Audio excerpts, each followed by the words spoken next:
Rapidement, parce qu'il y aurait tellement de sujets à aborder, tellement de questions à poser. Vous avez abordé la question du budget, d'intelligence artificielle.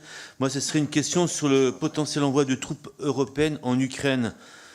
Le secrétaire général de l'OTAN a récemment exprimé sa volonté d'offrir des garanties de sécurité pour l'Ukraine. Comment le SDSN, en tant que conseiller stratégique, s'assurera-t-il du bon encadrement des troupes, si elles y vont, sur le terrain en cas d'escalade sur place? Quelles garanties existe-t-il pour éviter de nous entraîner pleinement dans un conflit à nos frontières?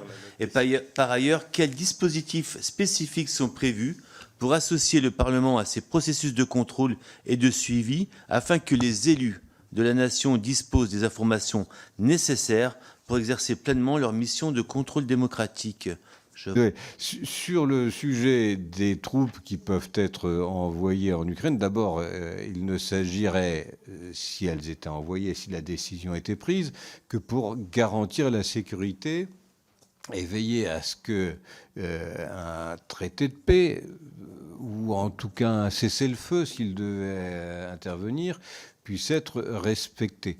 Il n'est pas question dans ce domaine de devenir belligérant d'une manière ou d'une autre.